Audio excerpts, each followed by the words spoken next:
Om Namo Bhagavate Vasudevaya. Reading from Srimad Bhagavatam, 5th canto, 1st chapter, titled The Activities of Maharaj Priyavrata. Text number 23. Iti havavasa jagati patir ईश्वरेच्छयाधिनिवेशित कर्माधिकारो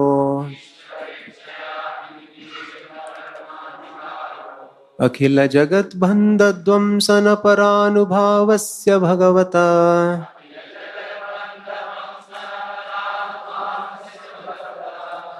आदिपुरुषस्याङ्घ्रियुगलानवरता ध्यानानुभावेन परिरन्धितकषायाशयो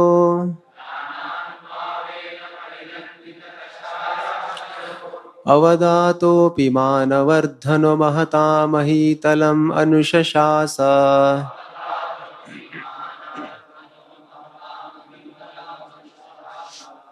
Translation and purport by His Divine Grace A.C. Bhaktivedanta Swami, Srila Prabhupada ki jai.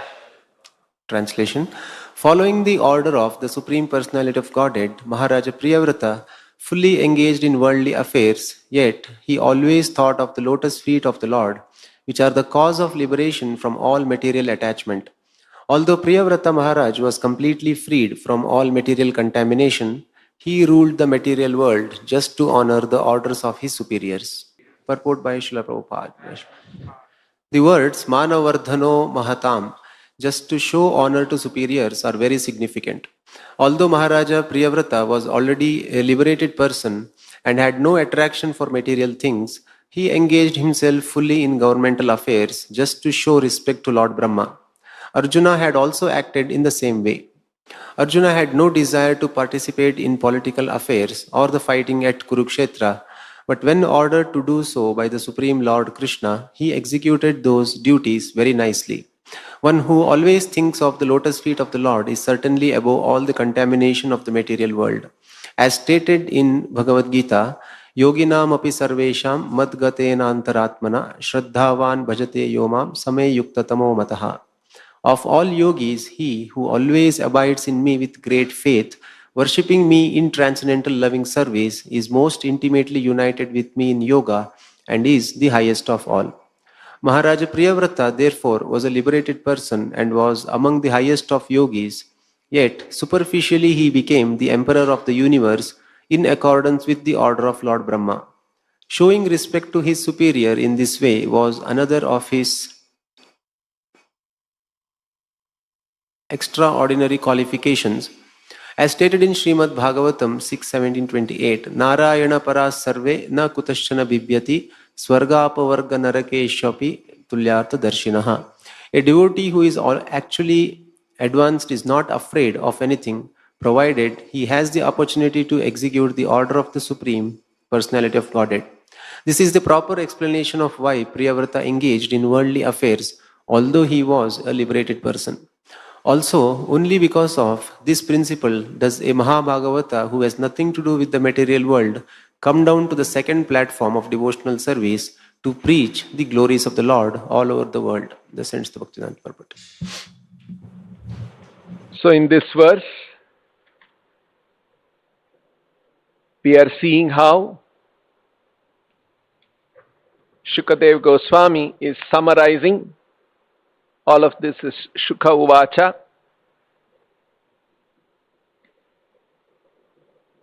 About Priyavrata Maharaj.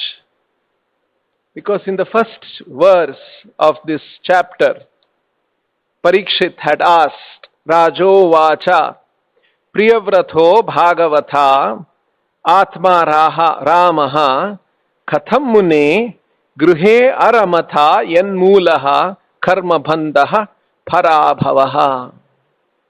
This was the question Parikshit had asked. Priyavrata is Atma Ramaha. He is fully self-satisfied. Bhagavata, a great devotee of the Lord. Bhagavata Atma Ramaha. Katham Grihe Aramatha Mune, O Muni, how did Katham Grihe Aramatha, How did he enjoy household life? Because he's Atma Rama, he is Bhagavata. Katham Gruhe Aramatha. Because Yanmulaha Karma Bandha Parabhavaha. This life, householder's life, is the cause. Yat Mulaha is the cause, is the root of Karma Bandha. Bondage due to karma, and Parabhavaha, defeat of human mission. Prabhupada stands, the defeat of one's human mission. So, this is what happens. So, why did Katham Gruhe Aramatha? How or why did he engage in household life? The answer to this question is present in today's verse. Itiha vava.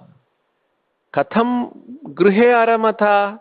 Itiha vava. In this way. So, how did he do? Itiha vava saha Jagati Pathir. He became the emperor of the universe, Jagati Pathir.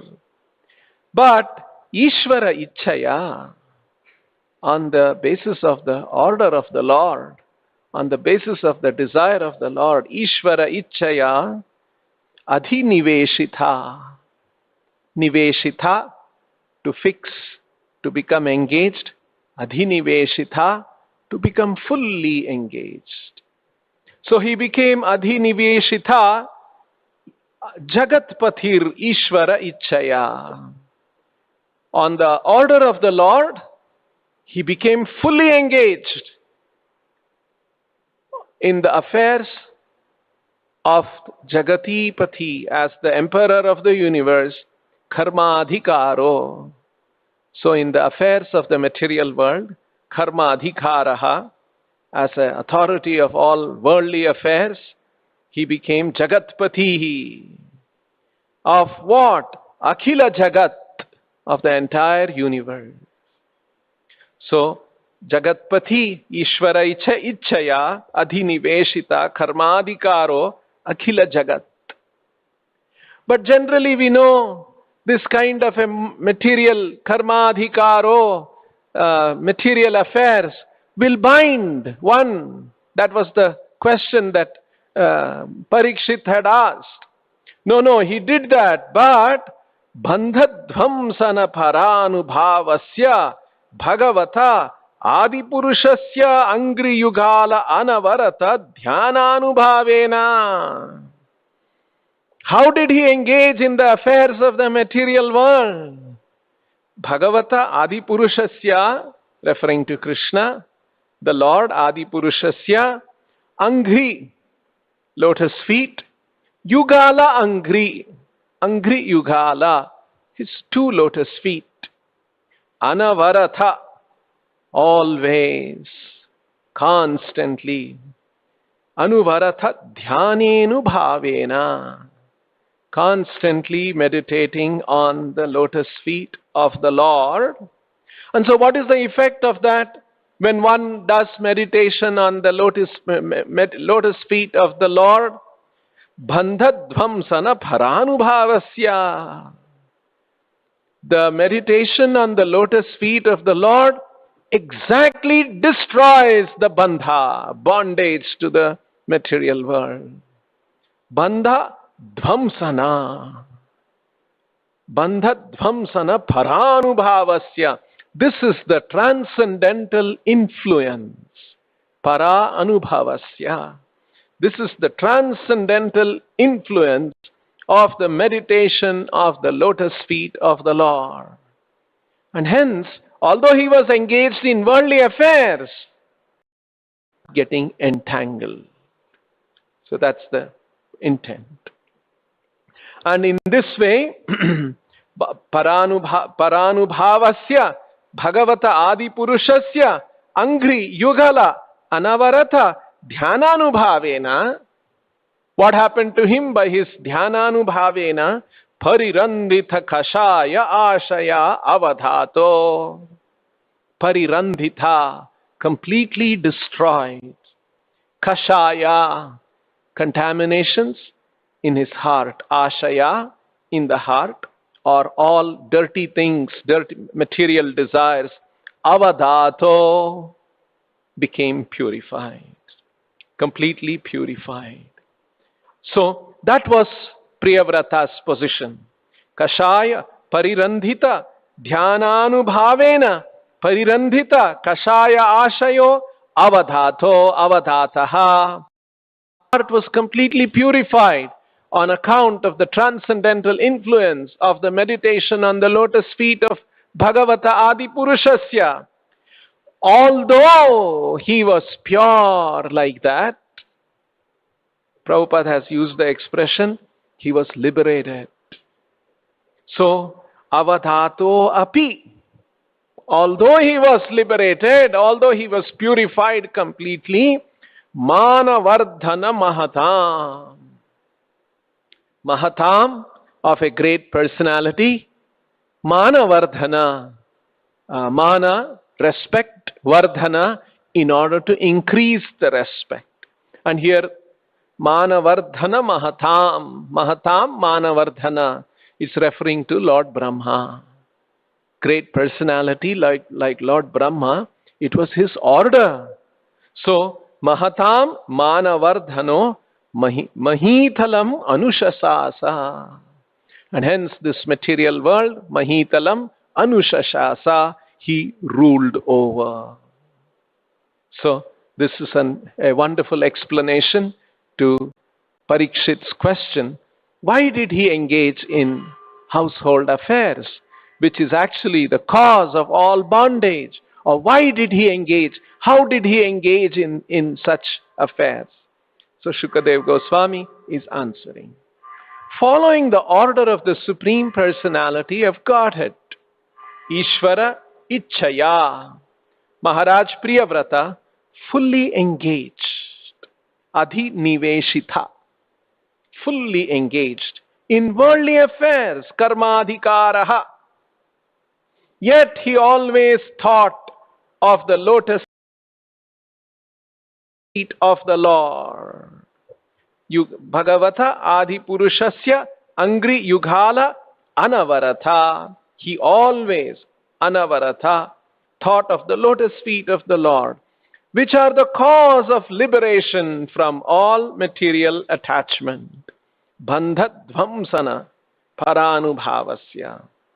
Although Priyavrata Maharaj was completely freed from all material contamination,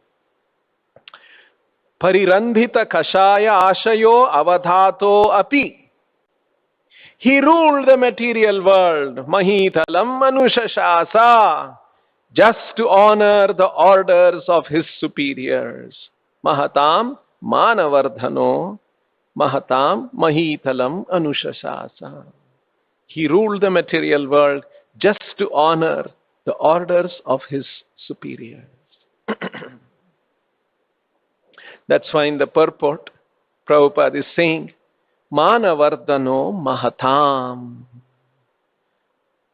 are very significant.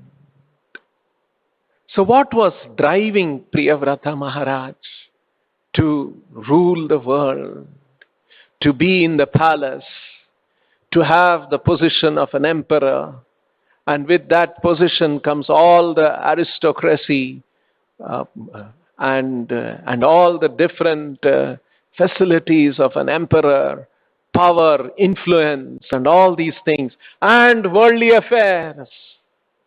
You can't be sitting as an emperor and not be doing the duties of an emperor. He was involved in the affairs of the material world.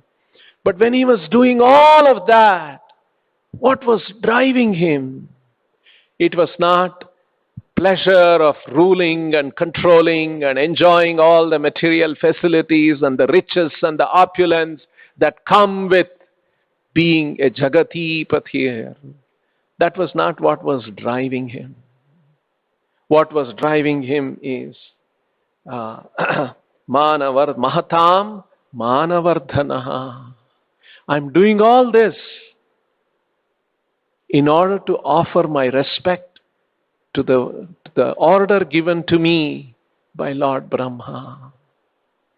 So, there are two ways of working in the material world.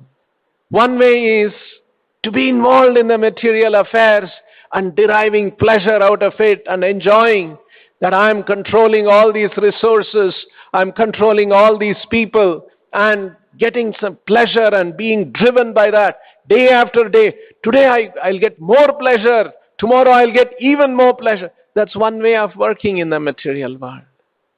Another way of working in the material world is I've been ordered by the Lord, by my authorities, by my spiritual master, and because of the order of my spiritual master, I must do all these things.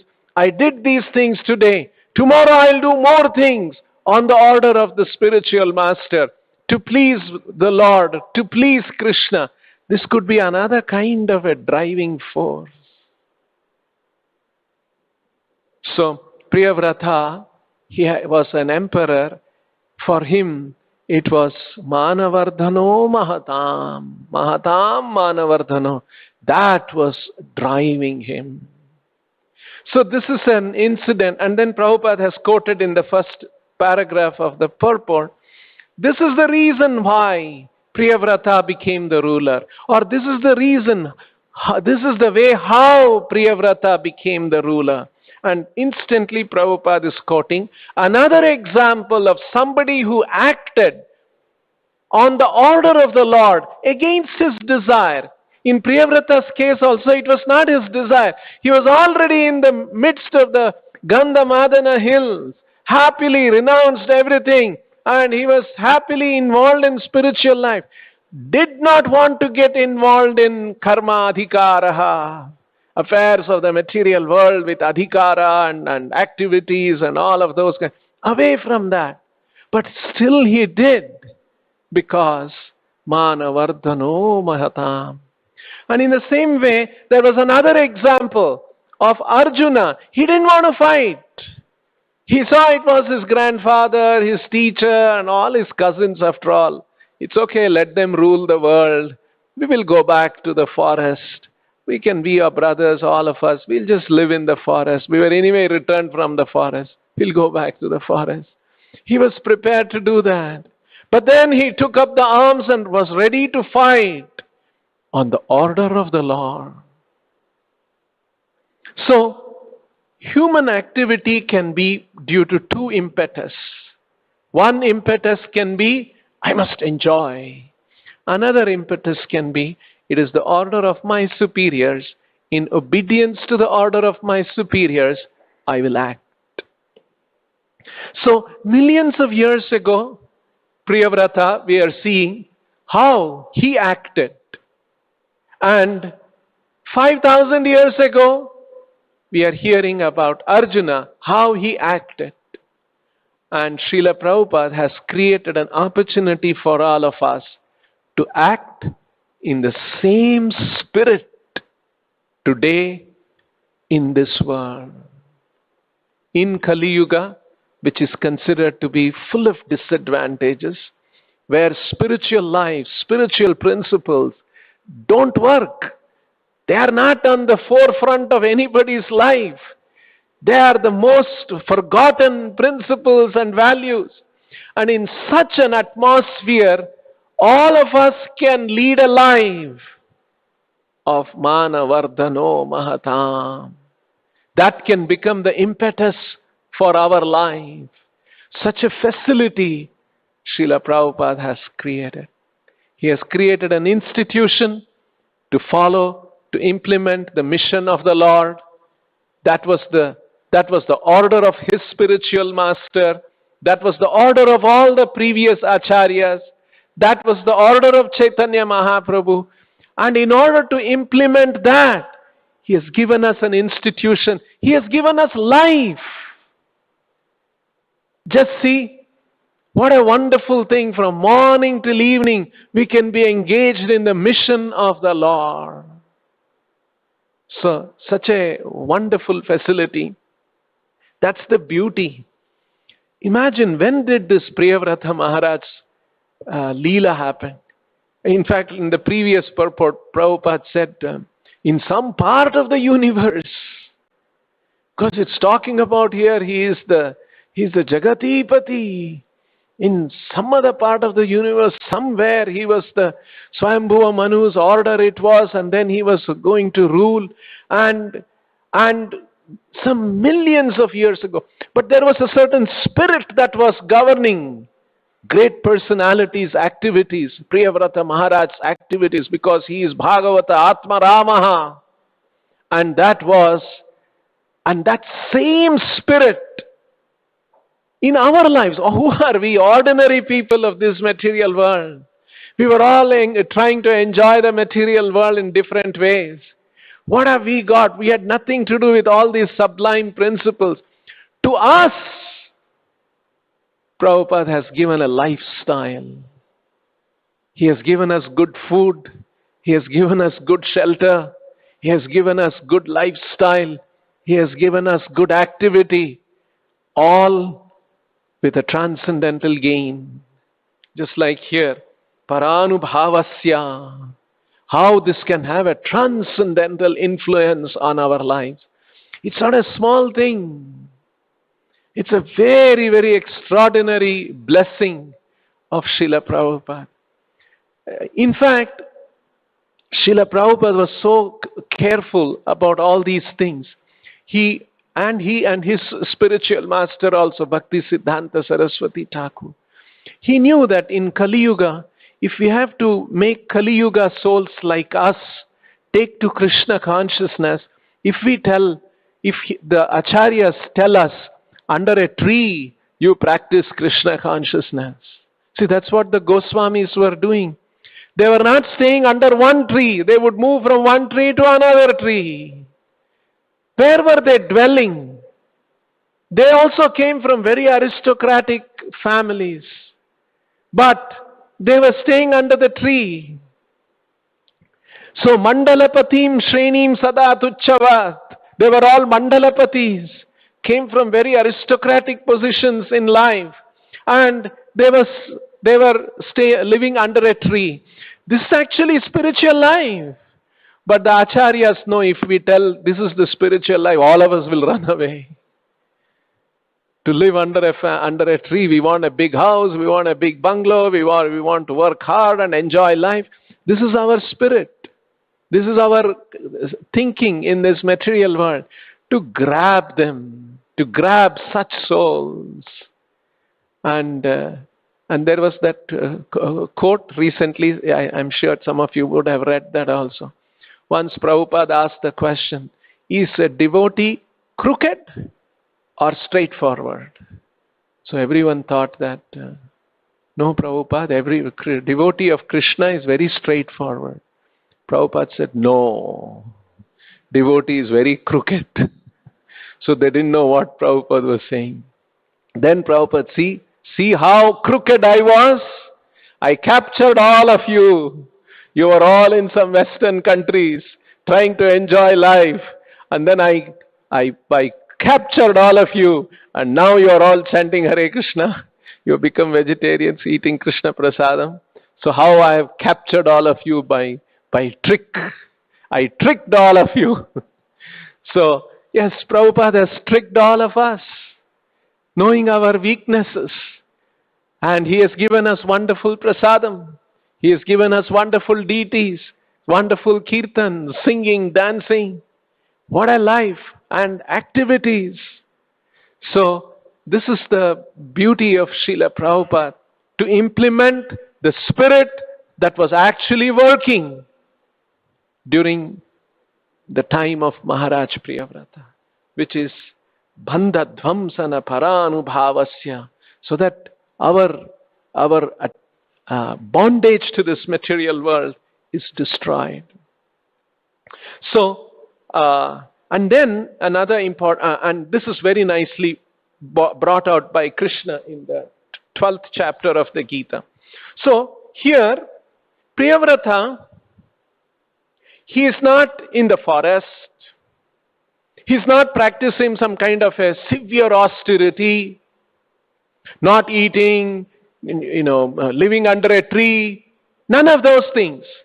He is in a palace. He is karmadhikaraha. Material affairs he is involved in. But he is liberated, he is fully freed from all contamination. This is actually the path even Krishna recommends in the Bhagavad Gita. Yetu sarvani karmani mayi sanyasya matparaha. Sarvani karmani mayi sanyasya. Give up all your activities unto me. For one who worships me, giving up all his activities unto me. Prabhupada explains that giving sarvani karmani mayi sanyasya. All activities, how we can give up for Krishna. Prabhupada explains in the purport. One should work only for Krishna. This is mayi sanyasya. Sarvani karmani mayi sanyasya matparaha. One should work only for Krishna. Look at this facility Srila Prabhupada has created. We are able to work only for Krishna. We have got no other business. Morning till evening we can work for Krishna. So such a nice opportunity. One should work only for Krishna. It does not matter in what kind of work one engages.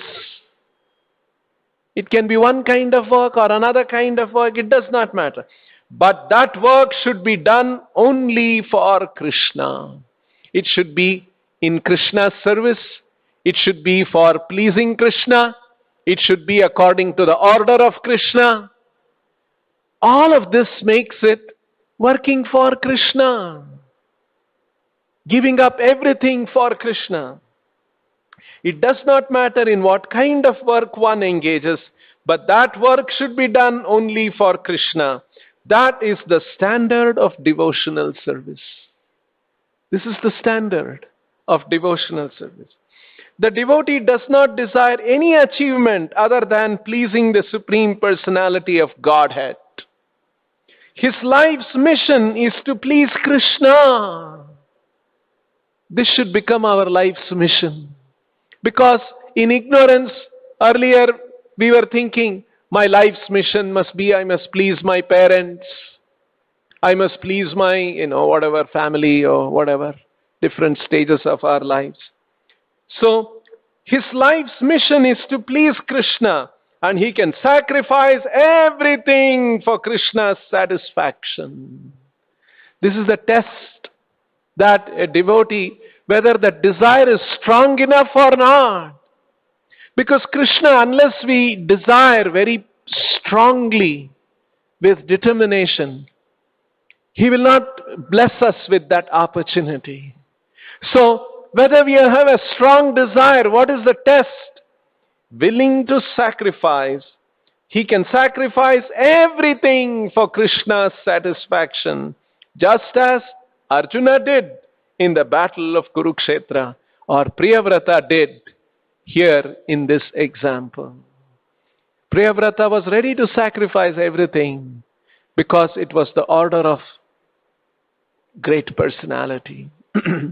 So, this is the kind of a life that Prabhupada has taught us, and that we see was the instruction of Krishna also. And then another point that Prabhupada is making out here, that why is it that Priyavrata was he did not mind. He moved from the forest, enjoying spiritual life, coming to the palace, and having to do with material affairs. But still at his heart, he was fully spiritual. Why he was able to do that? Because this is the nature of a Narayana Paraha. That's the verse Prabhupada is quoting here. Narayana Para means, here Krishna used the similar Etu Sarvani Karmani Mayi Sanyasya Matparaha. Matparaha, Narayana Paraha, Krishna Paraha. It means Krishna is everything for that devotee. That is the meaning. That's the instruction of Krishna. Krishna is everything. Mat para, Narayana paraha means Krishna becomes everything. That's why there was one occasion, there was one big gathering was arranged in Kurukshetra. Many sadhus were coming and they were going to speak. And they called Prabhupada also. Prabhupada was in two minds whether he should go for this kind of a gathering, some unity and all those kind of things. And then finally Prabhupada said, yes, let's go. And then he came. He came to this program. And Prabhupada coming with so many Westerners, it was a big sight. And everyone wanted to hear Prabhupada.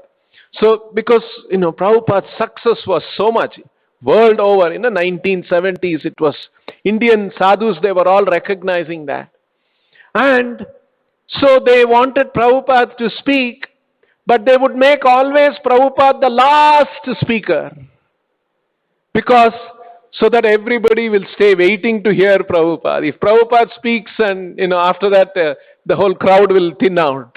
Everybody will walk away. So the organizers knew that. And so they would make, Prabhupada was saying, no, I want to speak and go. He says, yes, Swamiji, we will allow you. And they would make him speak, give him a good seat, and all these other sadhus were speaking, and then Prabhupada would become very impatient. But then Prabhupada had to wait for this. And then when Prabhupada's opportunity came, most of them were speaking in Hindi and some were speaking in English. And then when Prabhupada spoke, he spoke short class. And he was fiery. That you are talking, Krishna spoke the Bhagavad Gita here in Kurukshetra. And we are talking about Bhagavad Gita. We are talking about, none of you are talking about Krishna. Bhagavad Gita is all about how we can become Krishna-centered. How we can become dedicated to Krishna. None of them were talking about Krishna. This is what happens in our country among the sadhus.